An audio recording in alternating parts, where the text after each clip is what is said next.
Hey folks, welcome to Economic Observations. My name is Chris. Today is the 14th of January, and thank you so much for watching. This video is sponsored by the Tanzania School Foundation, a nonprofit near and dear to my heart. There are links in the description should you like to learn more. Let's get started. China is having the zero COVID policy, and it is wreaking havoc on their shipping ports. Cities all across from the north to the south are shutting down, and container ships are being rerouted to Shanghai. It is causing a huge bottleneck. With these new shutdowns, it can create the mother of all supply chain issues again. Okay? It is going to wreak havoc. They were anticipating delays with the Chinese New Year that's coming up soon, but these delays is becoming an epidemic in China. They have a zero COVID policy. Factories and suppliers are already preparing for a seasonal slowdown as China enters the Lunar New Year holiday, and China's zero tolerance lockdowns have proved adept in stymieing what could be a greater disruption: COVID infections. Okay, Samsung has already suspended operations at its semiconductor factory since staff are unable to get to work. It says in southern Zhengzhou, the home of major iPhone assembler Foxconn, the government discovered dozens of local cases in the week after launching an effort to test all 12.6 million city residents. Foxconn told Chinese media this week that the cases in Zhengzhou have not affected production capacity so far, but just another small breakout can have a real big problem. A city 100 miles from Foxconn's campus, there are stay-at-home orders for the 5 million residents.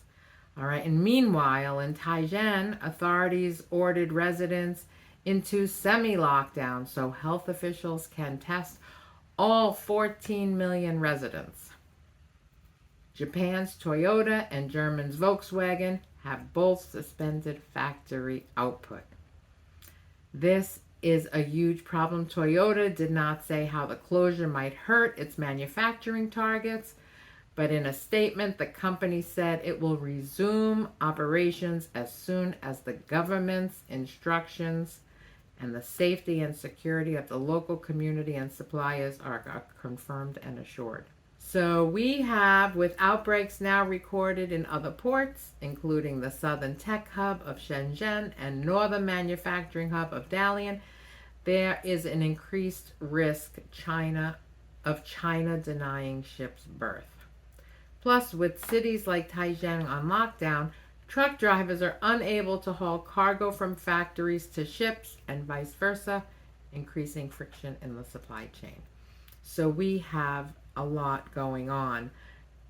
China has a zero COVID policy, and it doesn't look like they're going to deviate from this policy.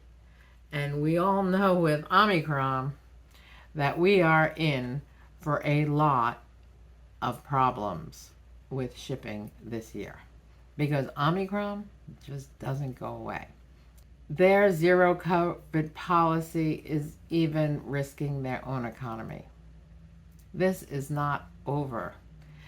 Did you know that Canton color printers is directly affected with this microchip shortage? Apparently, there are about 18 different Canton printers that are programmed to only accept Canon print cartridges, meaning you can't buy a fake or a bootleg print cartridge for a Canon printer because every cartridge has a little microchip in it that censors that it's a Canon print cartridge. And these printers are only coded to work if that little microchip is in the cartridge. Well, what's happening? There are no microchips for their print cartridges. So Canon is sending out cartridges without the microchip. And they are trying to explain to people when they get the error message because the printer doesn't work without the microchip because it looks like it's a bootleg.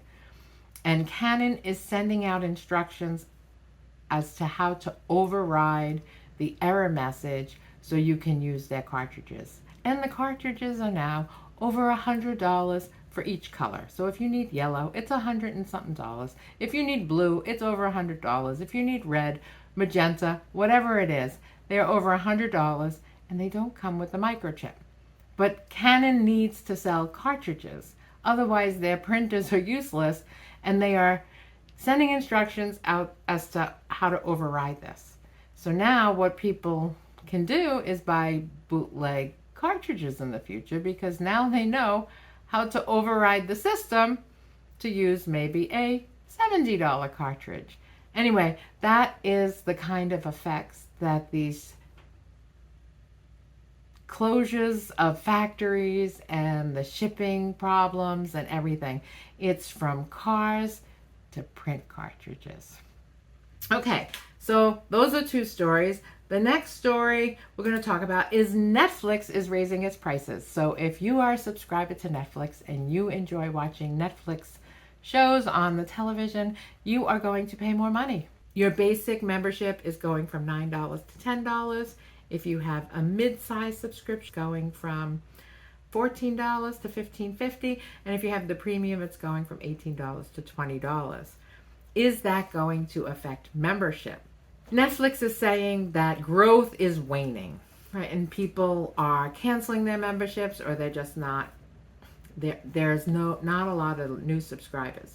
So when there's not a lot of new members, I'm thinking that Netflix is looking at this wrong. They just had a price increase 18 months ago, and they're raising their prices for US and Canada again.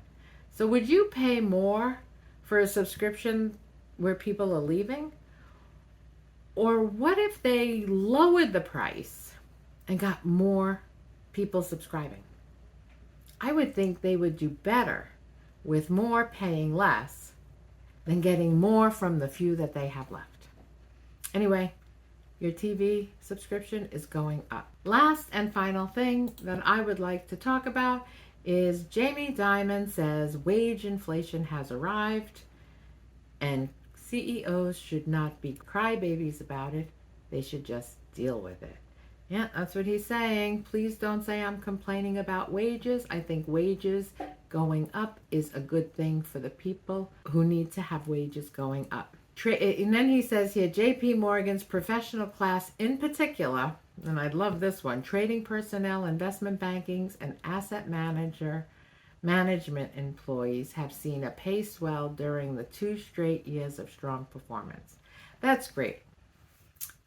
Trading personnel, investment bankers, and asset management, those are all front-facing sales jobs. Those are the top jobs that people and divisions that people want to get into, because they're paid millions of dollars, and they have seen their pay swell. But what about middle office? And what about the back office? Back office is all the operations. It's the skeleton of what makes an investment bank work. It includes IT, it includes compliance, it includes legal and human resources. What about all those people? Have they seen their salaries swell too? I wonder, but they should. It's not just about making the sale. It's about making everything after the sale go smoothly. JP Morgan shares fell today 6% after the bank said expenses will climb 8% to roughly $77 billion this year, driven by wage inflation and technology investments. Well, if you're going to invest in technology, you really need to invest in your people. Not just JP Morgan, but everybody, because your people are your number one asset. All right. Thank you so much for watching. I hope you enjoyed this little news blip on Friday, the 14th of January. Have a great night. I appreciate you. Be kind, call someone, tell them you love them, and we'll talk again real soon. Comment below, like, and subscribe to this video.